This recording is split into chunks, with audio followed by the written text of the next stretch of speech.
Olá, amigos. Antes de mais nada, muito obrigado pela sua audiência, que transformou nosso canal num sucesso absurdo de público, né? Inesperado. E aos amigos que se inscreveram, muito obrigado. Eu peço só aos que se inscreveram que também pressionem o sininho que tem aí no vídeo para poder receber informações logo que eu lançar um vídeo, né? Para não passar desapercebido, né? Eu estou criando um ciclo de programas de debate com especialistas de alto nível para veicular no canal a partir da semana que vem. De acordo também com os comentários que estão sensacionais, viraram um fórum praticamente, né? Eu estou criando um clube de alto nível que vai dar acesso a um fórum exclusivo e direitos a cursos sintéticos de filosofia e ciências políticas para os interessados. O primeiro deles será de filosofia, mais à frente, né? Embora a minha intenção seja de debater política em alto nível, sempre, né, é impossível fugir dessa política do dia a dia, já que, em meu julgamento, estamos à beira de um colapso do governo. E o pior é que nos parece a todos que as instituições militares não se dão conta da gravidade da situação. Eu não gosto de bater nessa tecla o tempo todo. Mas, por exemplo, há 2 dias atrás, quando a poderosa frota do Comando Sul dos Estados Unidos estacionou em frente à Venezuela e o presidente Trump incluiu o governo do ditador Maduro, amigo do nosso aspirante a ditador aqui, como uma organização terrorista, entre as outras que já havia assinado uma ordem de guerra, o Comando da Aeronáutica aqui no Brasil estava promovendo um seminário de assédio moral e sexual. Quer dizer, honestamente, mais Versalhes, pré-Bastilha, ou o último baile da fiscal, o último baile da Ilha Fiscal é impossível. Né? E o assunto é mais ou menos esse hoje, que é quando o mal vira hábito. O que acontece com uma nação quando seus generais se calam, sua sociedade deixa de se indignar e o absurdo se torna rotina? Quando a sociedade deixa de preservar seus fundamentos morais e institucionais, o colapso não se anuncia com estrondo, mas com silêncios. Silêncio das elites, silêncio das forças armadas e, mais do que tudo, o silêncio das consciências. No meu último vídeo, eu falei da decadência moral e política de uma sociedade. Hoje eu continuo abordando o mesmo tema e sua vertente militar, como corolário desse processo. E a questão que abre essa reflexão sugere um retrato filosófico e histórico do ciclo de formação, esplendor e decadência dos exércitos como reflexo da saúde espiritual e moral das sociedades. Se, como nos ensina o general francês Arnaud de Pic, a razão da força moral para a força física é de 3-1, então não há exército forte onde a alma coletiva apodrece. Hoje, o Brasil se aproxima perigosamente da tempestade anunciada. Uma ruptura iminente com os Estados Unidos da América, fruto não de uma estratégia racional de afirmação soberana, mas de um voluntarismo ideológico anacrônico, incapaz de perceber a correlação de forças do mundo real.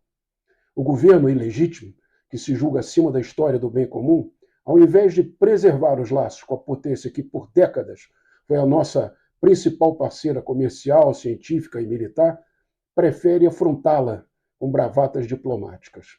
Insultos públicos, ações jurídicas translocadas que botam em risco a saúde financeira do país e alinhamentos tacanhos com regimes autocráticos de terceira categoria. Tudo isso num contexto em que nossa base industrial depende de componentes norte-americanos, nossa estrutura, nossa agricultura depende de insumos vindos de lá, nossos bancos são integrados ao sistema mundial controlado pelos Estados Unidos e nossa própria segurança nacional é sustentada por equipamentos, doutrina e inteligência partilhados em alianças estratégicas com Washington. Quando as instituições se corrompem e a razão é substituída por ideologia, o Estado se desvia de sua missão civilizatória e passa a promover a desordem, mesmo travestida de legalidade. O resultado é que os alemães chamam de Auflösung, a dissolução da autoridade legítima, da confiança social e da responsabilidade intergeracional. E o pior, essa decadência ética das instituições é acompanhada por uma degradação do espírito nacional.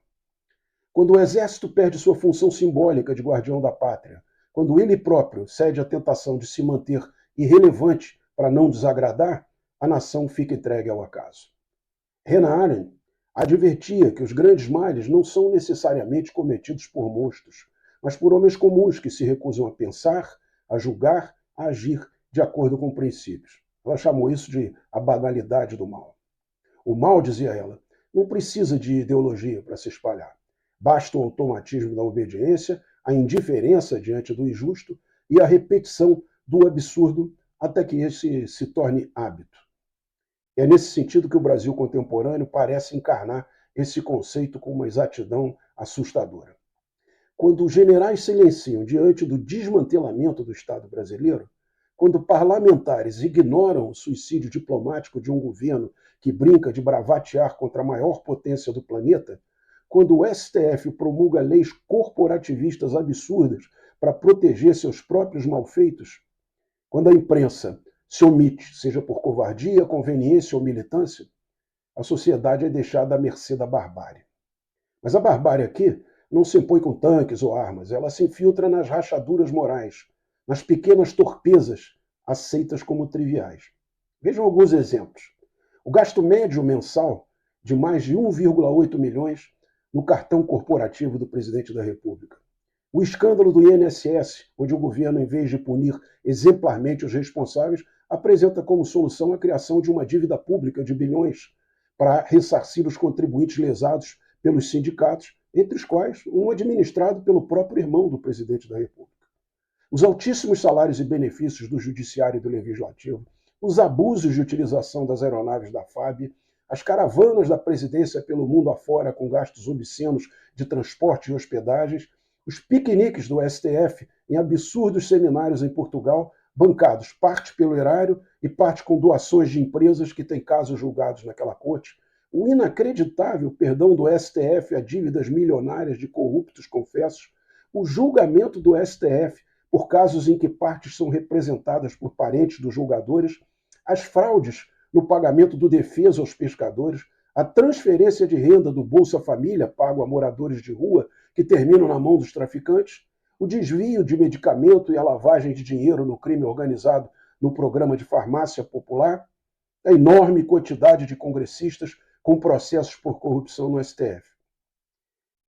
É muito, né? Mas de tanto ouvir o absurdo, nossos ouvidos já não estremecem. De tanto testemunhar a indecência, nossos olhos se acostumaram à escuridão. A sociedade foi dessensibilizada. E é exatamente aqui que o alerta de Arendt ressoa com mais força. O mal não é apenas o ato extremo, é o acúmulo de abusos normatizados, de escândalos arquivados e de indignações esquecidas.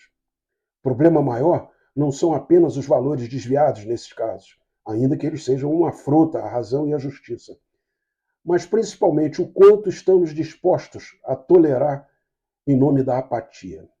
Quanto mais toleramos, mais nos tornamos cúmplices. A banalidade do mal, portanto, é o reflexo do espírito de uma sociedade que já não se ofende com a corrupção, que não se escandaliza com o deboche e que não reage à pilhagem das instituições. E quando isso acontece, o mal deixa de ser um desvio, torna-se a regra tácita de convívio público, a norma silenciosa que guia as ações de governantes desprovidos de senso moral. A tirania moderna, como advertiu Tocqueville, não precisa mais das algemas visíveis. Por ela se realiza por meio de anestesia da consciência coletiva. Quando o escândalo se torna cotidiano e o cotidiano se torna escândalo, a democracia já foi golpeada em seu coração ético. A crise não é apenas econômica ou diplomática, é, sobretudo, moral e espiritual. A perda da capacidade de se indignar é o primeiro estágio da escravidão. E o Brasil, hoje, parece perigosamente disposto a aceitar a servidão. Contra isso, é urgente reacender o espírito crítico, resgatar os princípios e, acima de tudo, romper o silêncio. Pois cada vez que silenciamos diante do mal, ele se fortalece e nos rebaixa. Nesse contexto, a conclusão que se impõe não é fatalista e nem ingênua, é filosófica e política.